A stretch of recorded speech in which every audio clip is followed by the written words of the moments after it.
Beth. Deus é bom. Tem uma palavra para liberar para o teu coração nessa manhã.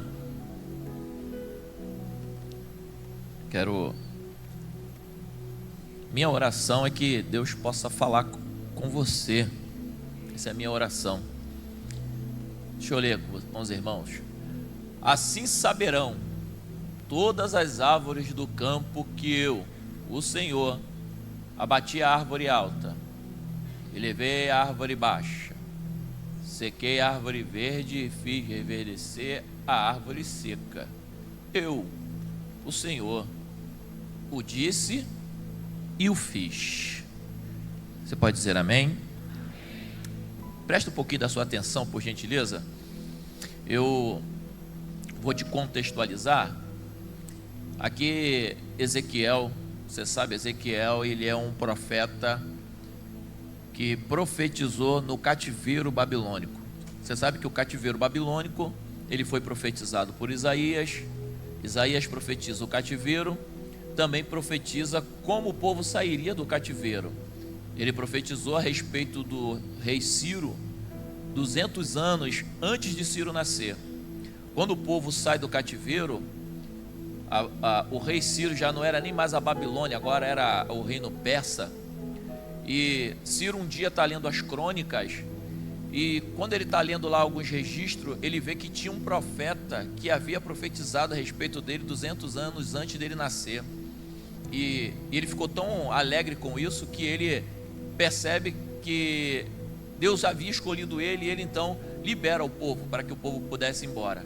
Só que ele não sabia que ele era uma profecia que Deus estava cumprindo, e através da vida dele, não só se cumpriu uma profecia a respeito da vida dele, quanto uma profecia a respeito do povo. E ele libera o povo depois de 70 anos do cativeiro. Ezequiel está no cativeiro babilônico. Você sabe que Ezequiel, ele foi levado na terceira leva de pessoas que foram tirados de Judá. Quando Isaías profetiza o cativeiro, Isaías também profetiza que Deus iria visitar o seu povo. Deus levanta Jeremias, e Jeremias vai ratificar o que Isaías já tinha dito. Só que agora, no caso de Jeremias, o cativeiro já estava muito perto de acontecer. No meio da profecia de Jeremias, Deus levanta Abacuque também para falar a respeito do que iria acontecer. Não tinha jeito, o povo ia para a Babilônia, e Deus iria usar Nabucodonosor como instrumento de correção, para colocar o povo aonde Deus queria que o povo estivesse. O povo vai para o cativeiro, é levado Daniel, Sadraque, Mesaque e Abidnego. Primeiro eles levam os nobres. Daniel está estudando na Babilônia, Daniel serve lá na Babilônia. Depois eles levam outro grupo de judeus, tirado de Judá. Na terceira leva vai Ezequiel. Você percebe que eles vão pegando dos ricos e vão descendo. Ele pega primeiro os nobres, levam primeiro os nobres e vão descendo, e depois vai levando a classe bem baixa, a classe mais pobre, e Ezequiel vai com essa galera. Ezequiel vai trabalhar na parte rural, e Ezequiel, ele trabalhava na área de irrigação de terras. Então ele cavava buracos, faziam buracos e ia cavando para que a água do rio fosse levada para algumas terras. E trabalhando ele lá no rio Quebar, isso está no capítulo de número 1, ele estando lá junto ao rio Quebar, a Bíblia diz que ele teve visões de Deus, no meio do cativeiro, no auge do cativeiro, numa terra que não era Jerusalém, numa terra que não tinha adoração, numa terra que tinha ídolos, numa terra que tinha culto a outros deuses, numa terra onde não tinha oração, numa terra onde não tinha louvor, numa terra onde quem deveria pregar e anunciar não queria mais. E lá Deus se revela para ele. Por que eu digo que numa terra onde não tinha louvor, onde não tinha adoração? Porque se você perceber o capítulo 3 de Daniel, a Bíblia diz que os músicos cantaram, os músicos adoraram. Mas quando você vai para o Salmo de número 137, a Bíblia diz: junto aos rios da Babilônia, nós, os judeus falando, nós nos assentávamos e chorávamos, lembrando de Sião, lembrando de Judá, e nos salgueiros que lá havia, pendurávamos as nossas harpas. E os que nos levaram cativo nos diziam: cante-nos umas músicas lá de Jerusalém, cante aí uma música para a gente lá da sua terra. E eles disseram: como entoaremos louvores em terras estranhas? Percebe-se aqui que eles não estão pedindo uma música da Babilônia, eles estão pedindo uma música de Judá. Ou seja, eles estão pedindo uma música que os judeus adoravam, que os judeus cantavam. E eles diziam: não dá para cantar música de Deus na Babilônia, não dá para adorar na Babilônia, Deus não se manifesta na Babilônia, Deus não fala na Babilônia, então não faz sentido cantar então louvores na Babilônia. Só que Daniel, capítulo de número 3, a Bíblia diz que quando Nabucodonosor levantou uma grande estátua, ele disse assim: olha, a partir de hoje, quando você ouvir o som da harpa, o som do símbolo, o som da gaita e toda sorte de instrumentos musicais, todo o povo deve se prostrar. O que isso tem a ver? Qual o paralelo entre Salmo 137 e Daniel capítulo 3? É porque no Salmo de número 137, eles diziam: não dá para cantar louvores a Deus na Babilônia. Só que em Daniel capítulo 3, eles cantaram para a estátua de Daniel, porque os instrumentos musicais eram tudo judaico. Para Deus não dá para cantar, porque nós estamos na Babilônia, mas para a estátua de Nabucodonosor dá. Só que lá, aleluia, na Babilônia, tinha 3 homens que tinham muito a perder, tá? Eu sei que você está acostumado a ouvir que eles eram jovens, mas eles não eram jovens, eles eram homens, eles eram ministros do governo, trabalhavam para o governo, foram formados pelo governo babilônico junto com Daniel. Só que nesse episódio Daniel não está. Daniel, ele era prefeito em uma outra província, e esses homens, eles eram ministro do governo de Nabucodonosor. Alguém chega para Nabucodonosor e diz: ó, meu rei, tem 3 homens que o Senhor constituiu no teu reino, esses não estão se prostrando à estátua. Nabucodonosor ficou irado, mandou aquecer a fornalha 7 vezes mais, joga eles lá dentro, já que não pode adorar. Os músicos entregaram o ministério, aleluia, Diego. Os músicos não quiseram mais adorar, porque falaram que não dava para adorar. Mas aí alguém os seduziu e disse: canta para mim aqui, porque aqui tu ganha mais. Toca aqui, ó, no meu conjunto, que aqui tu ganha mais. E eles falam: vou tocar para a Babilônia, pô. Para Deus a gente é voluntário, na Babilônia a gente recebe. Para Deus não dá, mas para a Babilônia dá. Para Deus é difícil, mas para a Babilônia fica mais fácil. Por quê? Porque qual é o segredo da Babilônia? O segredo da Babilônia é sempre abraçar o povo de Deus.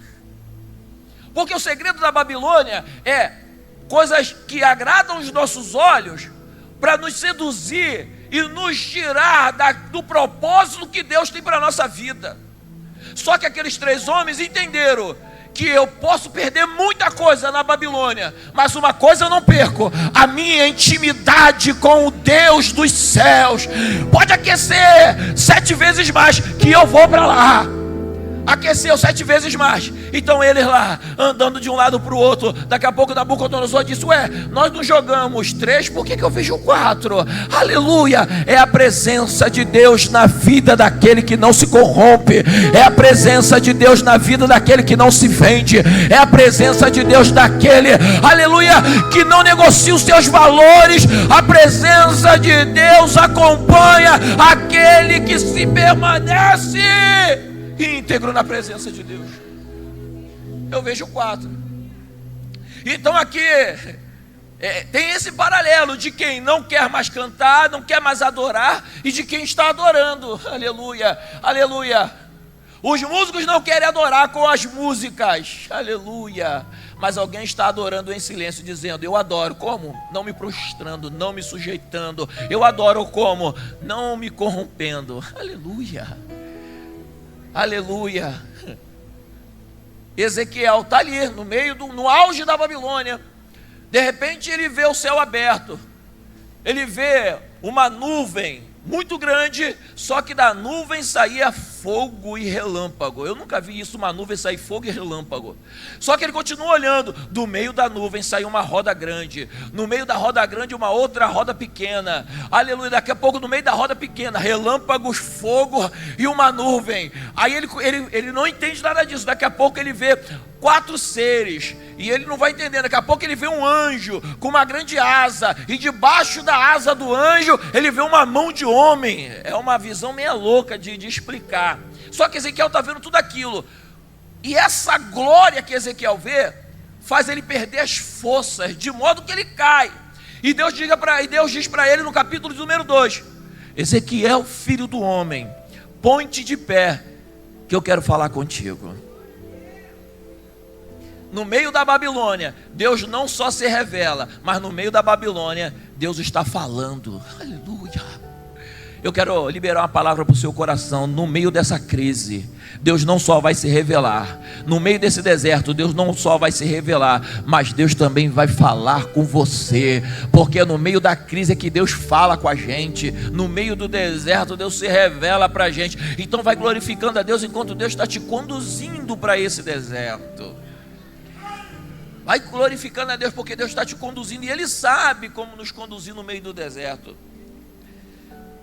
Pois bem, capítulo de número 17. O povo está na Babilônia. Aí Ezequiel tem uma visão de Deus, e Deus diz para Ezequiel assim: Ezequiel, conta uma parábola para o meu povo. Aí Ezequiel vai ter que contar uma parábola, um enigma. Você já brincou de enigma? O que é o que é? Você já brincou disso? Já brinquei disso também. O que é o que é? E Ezequiel vai lá fazer contar uma parábola e uma espécie de enigma, e depois ele vai mostrar a interpretação. Ele diz assim: olha, existiam 2 águias muito grandes. A primeira águia era uma águia muito grande, e essa águia tinha as suas penas muito volumosas. Ela causava espanto. Quando ela voava, todo mundo ficava impressionado com ela. Ele estava falando da Babilônia, essa primeira águia. E essa primeira águia, ela voava muito alto. Mas tinha uma outra águia. Essa outra águia é o povo do Egito, é o rei do Egito, é Faraó. A primeira águia é Babilônia, a segunda águia é o Egito. E ele diz assim: olha, o que você deveria fazer? Você não deve fazer nem aliança com a primeira águia e nem fazer aliança com a segunda águia. Porque a primeira águia foi eu que levantei, apesar de você achar incrível e um absurdo. Porque a primeira águia fala da Babilônia, e foi Deus que levantou a Babilônia. E Deus está falando: mas mesmo assim, não faça aliança com Babilônia. A segunda águia é o Egito. Eles pensaram: bom, já que a Babilônia ela é muito grande, vamos fazer uma aliança com o Egito, porque aí o Egito protege a gente, porque aí o Egito vai ajudar a gente. Irmão, tanto Babilônia quanto o Egito é sinônimo de mundo, de coisa errada. Você pode ver, quando a pessoa desvia, a gente tem uma mania de dizer assim: voltou para o Egito. Voltou para o Egito. Irmão, no Egito não tem nada que preste para a gente, irmão. Nem na Babilônia, nem para o Egito. Essas 2 águias, apesar de ser impressionante, apesar de ter uma visão, apesar de ser predador, apesar de ter toda essa beleza, isso não serve para a gente. E Deus está falando: não faça aliança nem com Babilônia e nem com o Egito. Não faça a Babilônia nem com Nabucodonosor e nem com o Faraó. Porque tanto um quanto o outro, deixa que eu cuido. Vocês não vão conseguir resolver isso. Vocês não vão conseguir diminuir a dor. Mas deixa comigo. Por quê? Porque Ezequiel continua na sua palavra e na sua parábola, e ele vai mostrando o amor de Deus e o cuidado de Deus com o seu povo. Deus tem um amor e tem um cuidado. E às vezes, irmãos, o amor de Deus ele é terrível. Deus tem uma maneira terrível de nos amar. E é terrível, irmão, porque Deus ele nos ama tanto que às vezes Ele permite uma dor na gente só para revelar o amor dele no meio da dor. Isso é uma maneira terrível de Deus mostrar o seu amor e revelar o seu amor para a gente. Porque às vezes acontece de você ter uma perda na sua família, e mesmo no meio da perda, Deus mostra o amor dele, o amor terrível dele, até mesmo numa perda. E isso para a gente não é muito compreensivo, mas depois as coisas vão se encaixando e você vai entendendo como Deus cuidou da gente, como Deus cuidou de você, como Deus te amparou, como Deus foi com você. Mas só depois, no auge da dor, a gente não entende nada. A nossa vontade é murmurar e falar: Deus, onde tu estava? E Deus continua no mesmo lugar, no alto e sublime trono, cuidando da história. Só que Ezequiel, ele começa agora a mostrar uma outra figura. Ele vai mostrando agora que existe uma árvore muito grande. Só que essa árvore grande aqui é uma árvore que virá amanhã. E todas as árvores saberão que o Senhor foi que plantou essa árvore, e que foi o Senhor que falou, e que foi o Senhor que fez. Porque Deus, quando Ele fala, Ele cumpre. Deus, quando fala, Ele faz. E Deus nessa manhã está dizendo para alguém: todos saberão na sua vida que não tem Egito, não tem águia grande, não tem Babilônia contra a sua vida. Eu sou maior do que Faraó, eu sou maior do que Nabucodonosor. Deixa a águia para lá, não faça aliança com quem você não deve fazer aliança. Deus está falando para alguém: não se aliancie por causa da crise, não faça alianças erradas por causa da crise, porque eu não tenho proposta para ninguém. O diabo tem proposta para você, mas Deus tem planos eternos para a sua vida e para a sua família.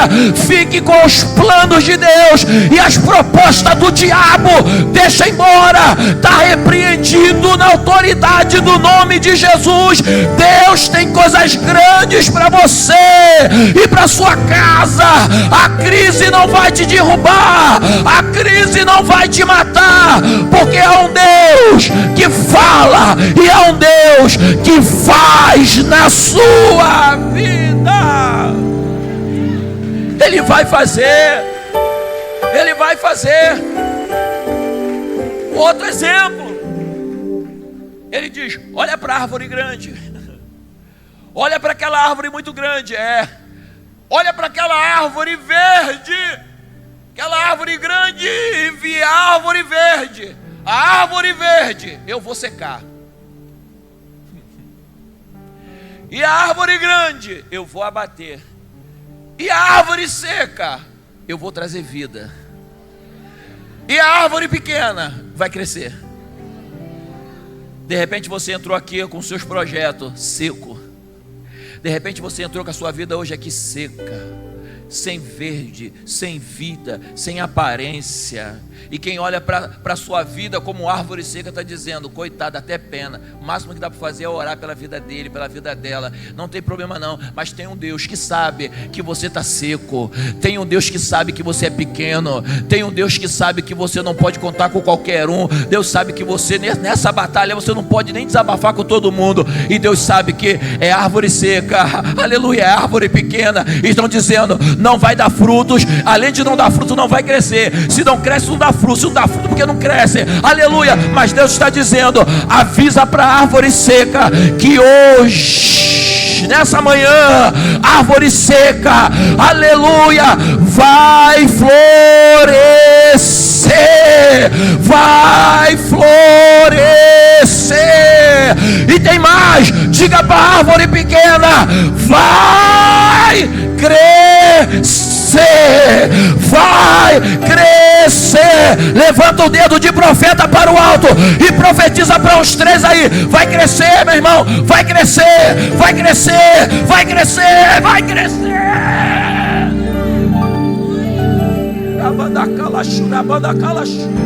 Vai, vai, vai, vai, vai, vai, vai crescer, vai crescer. Deus está falando: você não precisa fazer aliança com Babilônia, você não precisa fazer aliança com o Egito, você não precisa fazer aliança com quem não serve a Deus.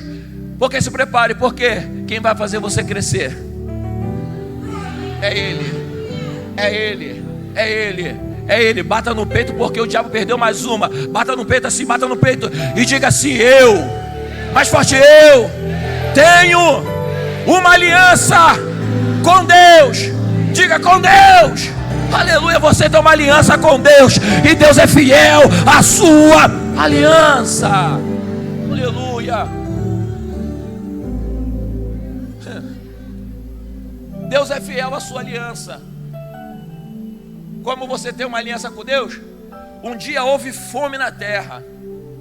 Houve fome na terra. Deus falou para Isaac: Isaac, você está perto da Babilônia, só que não faz aliança com a Babilônia. Babilônia tem água, Babilônia tem comida, Babilônia tem dinheiro, Babilônia tem tudo, mas não faz aliança com o faraó. No Egito, não faz aliança no Egito. Isaac está falando: mas Deus, o meu gado vai morrer. Os meus servos precisam de água. E eu preciso plantar numa terra. E Deus falou assim: ó, então Isaac, faz o seguinte, vai para a terra de Gerar. Aí eu fico imaginando, a terra de Gerar, Gênesis 26. Só que na terra de Gerar, estava seco, não estava chovendo e não era própria para o plantio. Tudo que Isaac precisava, em Gerar não tinha. Só que Deus falou: vai para Gerar. Aí ele vai para Gerar. Ele encontra um poço. O poço estava sujo, com pedra, com entulho. Ele vai lá e cavou o poço. Cavou o poço, cavou o poço.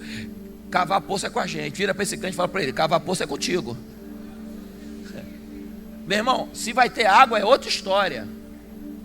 Cavar poço é com a gente, irmão. Hoje tu veio aqui, de repente tu está precisando de uma vitória. De repente você tinha que resolver alguma coisa, mas você sabe que não dá para resolver. Então tu falou assim: ó, eu vou cavar o poço, vou lá no culto de manhã. Eu vou cavar o poço.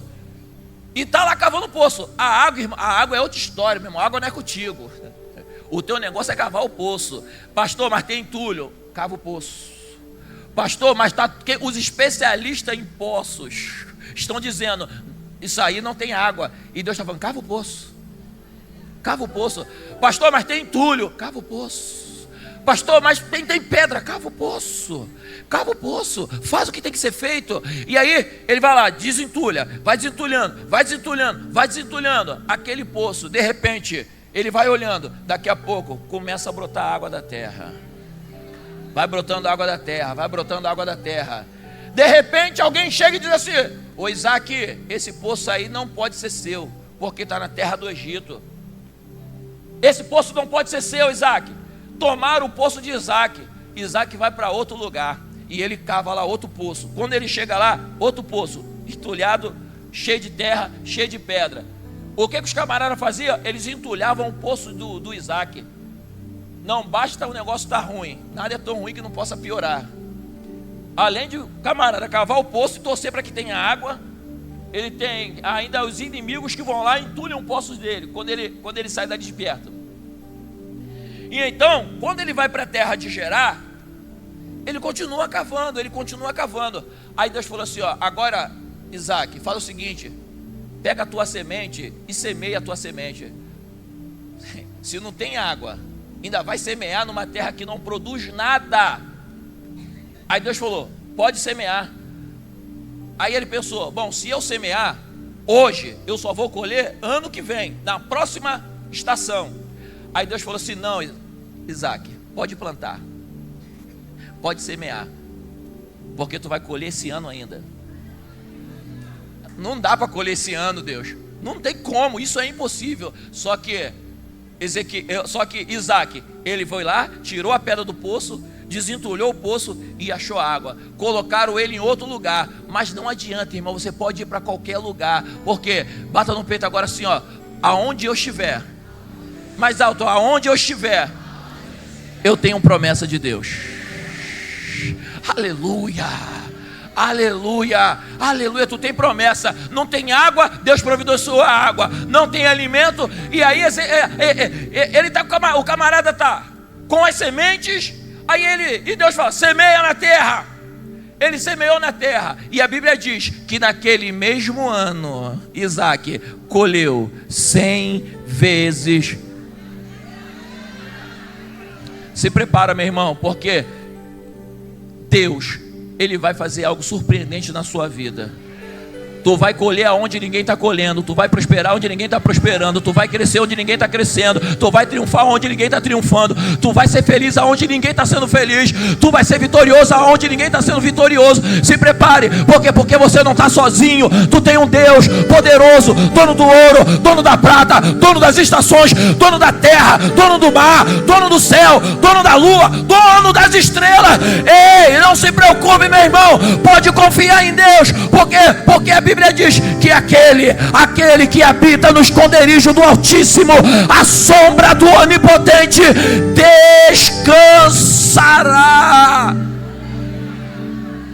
Descansará. Direi do Senhor, Ele é o meu Deus, o meu refúgio, e nele confiarei, porque Ele te livrará do laço do passarinheiro e da peste perniciosa. Ele te cobrirá com as suas penas, e debaixo das suas asas estarás seguro. A sua verdade é escudo broquel. Não temerás espanto noturno, nem seta que voa de dia, nem peste que ande na escuridão, nem mortandade que assola ao meio-dia. 1000 cairão ao teu lado, 10.000 à tua direita, mas tu não serás atingido. Somente com seus olhos olharás e verás a recompensa dos ímpios, porque tu, ó Senhor, és o meu Deus, o meu refúgio, o Altíssimo é a tua habitação. Não temerás, não temerás. O verso 13 ele diz: porque tão encarecidamente me amou, tão encarecidamente me amou. Eu vou repetir isso até você entender que o amor de Deus te protege, porque tão encarecidamente me amou. Ele me amou, Ele me amou, Ele te amou, tão encarecidamente Ele te amou, e por Ele te amar, Ele diz: poluei você, vou tirar você de baixo, colocarei, elevarei você e te colocarei no alto refúgio, porque conheceu o meu nome. Verso 15, e aí sabe o que vai acontecer? Ele me invocará e eu lhe responderei, estarei com ele na angústia, livrá-lo-ei e glorificarei, dar-lhe-ei abundâncias de dias e lhe mostrarei a minhas. Aleluia, se é para Jesus, bate mais forte. Aleluia. Quem tem glória para dar a Ele nessa manhã, quem tem aleluia para glorificar a Ele nessa manhã. Aleluia, aleluia, aleluia. Nada vai te afastar do amor dEle. Você sabe que Romanos capítulo de número 8, a partir do verso 37, ele diz: porque estou certo de que nem a morte, nem a vida, nem os anjos, nem o presente, nem o porvir, nem a altura, nem a largura, nem a profundidade, nem outra criatura poderá nos separar do amor de Deus que está em Cristo Jesus. Pastor, mas olha a luta que eu estou passando. Pastor, o senhor não sabe a adversidade. Pastor, parece que o vento não para de soprar na minha vida. Pastor, é muita luta, é muita prova, é muita adversidade. Só que fica tranquilo. Você quer saber sobre o amor de Deus? Está aí exemplificado. Cantares, capítulo de número 1, 2, 3, 4. O livro de Cantares ele é interessante, porque ali fala do amor de Salomão pela mulher, ali fala do amor de Deus por Israel, e ali fala do amor de Cristo para a igreja. Mas no capítulo de número 8, verso de número 7, você que casou, você lembra muito bem disso, né? Que os pastores, hoje eu não sei se a galera está fazendo mais, mas antigamente, quando o pastor casava você ia andando, a pessoa ia andando, aí quando chegava no meio da igreja, ele falava assim, ó, casal. Aí o casal olhava para trás, aí ele cantava, falava Cantares capítulo 8, versículo 7. As muitas águas não podem afogar esse amor, e nem os rios apagar. De repente você lembrou aí, é verdade, pastor, o pastor falou isso quando eu casei. Mas sabe o que é isso aqui? As muitas águas são as muitas lutas. As muitas águas são as muitas adversidades.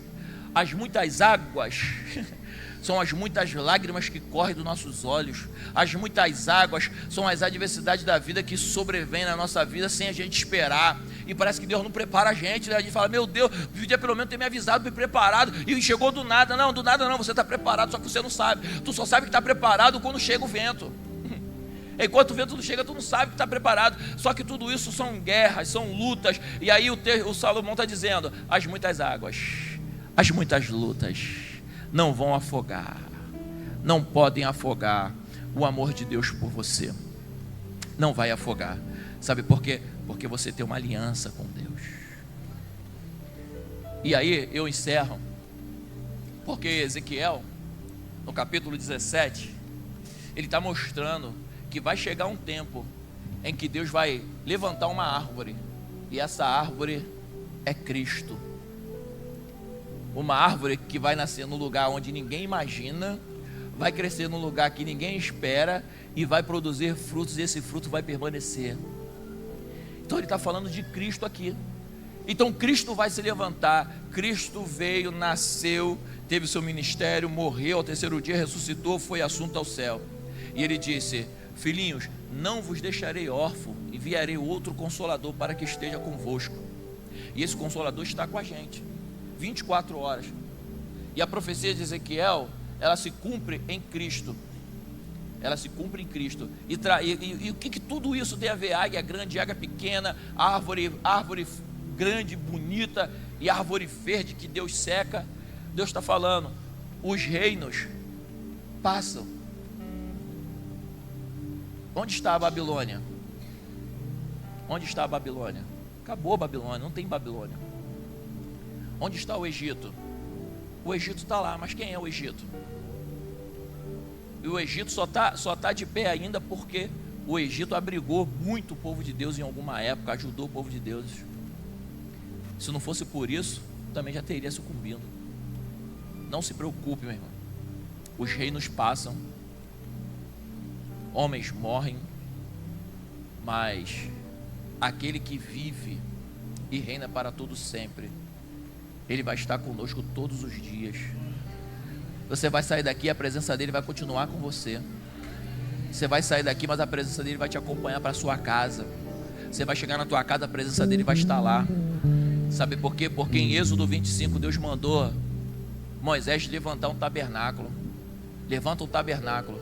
Tabernáculo é habitação. A palavra tabernáculo é habitação. É uma tipologia. E a tipologia bíblica, ela apresenta para nós exatamente isso. Deus queria habitar no meio do seu povo. No meio do seu povo Deus queria habitar. Só que essa tipologia representada ali por Deus, Deus habitando no meio do seu povo, quando o véu do templo se rasga de alto a baixo, o povo agora tem acesso ao Santo dos Santos. Não precisa mais de sacerdote para orar, para interceder, não. Agora você pode entrar diretamente no Santo dos Santos. Hebreus capítulo de número 10. Como é que é esse caminho? É um novo e vivo caminho. Não é qualquer caminho, é um novo e um vivo caminho. É um caminho que quando você entra por ele, você encontra a vida. É um caminho novo. Por que é novo? É um caminho novo que você nunca viu, que você nunca experimentou. Então por isso que é um caminho novo. E é novo e é vivo caminho, que foi aberto pelo sangue do Cordeiro. Então, e aqui Ezequiel capítulo 17 exemplifica exatamente isso, mostrando para nós que esse caminho ele está aberto para nós. Esse novo e vivo caminho é o acesso a uma vida de vitória na presença dele. É uma vida de vitória apesar de você aparentemente parecer que foi derrotado porque uma porta fechou. E eu quero dizer para você que para Deus, irmão, porta não é o que eu geralmente chamo isso de milagres superficiais. Portas, cura, isso tudo é tudo milagres superficiais. São milagres que Deus vai fazer um para você aqui hoje e amanhã você vai precisar de outro. Então são milagres superficiais. E que para Deus isso é coisa fácil, fichinha. Deus abrir a porta para você, Deus pode abrir agora. Deus pode ir lá no RH agora. Pastor, mas hoje é domingo. Mas vai que Deus colocou uma perturbação, uma tribulação no dono da empresa e ele foi lá no trabalho. A mulher perturbou ele e falou: eu vou para o escritório. Aí está lá no escritório. Aí de repente ele vai lá, vou olhar aqui esses currículos aqui, não estou fazendo nada. Aí de repente ele vê o teu nome. Fala assim, ó, como eu sou esquecido, eu vou ligar hoje mesmo, não vou nem ligar amanhã, porque amanhã é segunda-feira, amanhã eu estou com a agenda cheia, eu vou ligar agora. Vou mandar uma mensagem no WhatsApp para essa pessoa. Vou mandar. Que Deus faz isso, irmão. Deus faz isso. Eu já profetizei aqui, irmão. Já profetizei. Levanta aí teu telefone. Levanta teu. Cadê? Tá com o telefone aí? Tá com o telefone? Levanta aí teu telefone, boy. Levanta o telefone pro alto. Isso. Aleluia. Esse telefone que está na sua mão hoje. Aleluia. A mensagem que você está aguardando, a resposta que você está aguardando vai chegar hoje, no nome de Jesus. Vai chegar nesse aparelho aí, você vai testemunhar o que Deus está falando. Árvore seca vai crescer, árvore seca vai gerar frutos. Árvore seca, se prepare, porque eu profetizo na sua vida, na autoridade do nome de Jesus. Se prepara, porque a resposta vai chegar. A mensagem que você deseja vai chegar. O milagre que você espera vai chegar. Vai chegar, vai chegar, vai chegar no nome de Jesus. Vai chegar, vai chegar. Por quê? Porque para Deus nada é impossível. Para Deus nada é impossível. Um dia, Diego, e eu encerro. Um dia, o rei, ele estava dentro de casa. Aí Deus fez ele perder o sono. Como ele fez ele perder o sono? O que ele fez? Ele entrou para dentro de uma sala e ele começou a pegar uns livros. E ele pegou um livro chamado Livro das Crônicas. E lá estava escrito assim, ó: Mardoqueu livrou o rei da morte. E ele disse assim, ó: qual foi a recompensa que deram para esse rapaz? Alguém disse, ó, meu rei, não deram nada. Ele, nada? O camarada livrou o rei da morte, não deram nada. Deus fez ele perder o sono, entrar no lugar onde estavam os livros, e ele lê a história de alguém, e ele diz assim, ó: chama aqui o Amã, o meu soldado, o meu melhor soldado. E ele disse, Amã, o que nós temos que fazer com o homem a quem o rei quer honrar? Você sabe da história. E Amã disse, rei, o Amã pensando que era ele, rei, seria bom se eu pegar a tua coroa, colocar na cabeça dele, pegar a tua roupa, as vestes reais e colocar no corpo dele. Ó rei, pegar o seu melhor soldado, o homem mais honrado do teu reino, pegar o teu cavalo, colocar ele lá em cima, e esse homem honrado puxar o seu cavalo com esse homem em cima, dizendo em todo o reinado: esse é o homem a quem o rei deseja honrar. Esse é o homem a quem o rei deseja honrar. Aí o rei da Pérsia disse: então faz o seguinte, faça isso com Mardoqueu. O homem mais honrado é você, Amã. Então vai lá, puxa o cavalo e vai gritando: esse é o homem que Deus quer honrar. Sabe o que é isso? Quando Deus quer mudar o cenário, meu irmão, Deus pega e faz isso.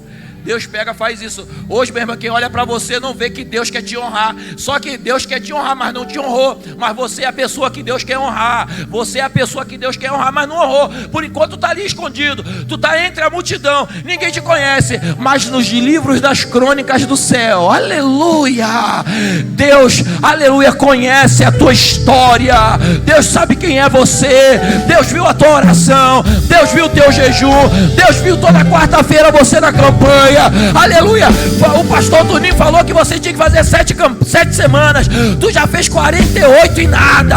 Aleluia. Mas Deus está falando: eu vi,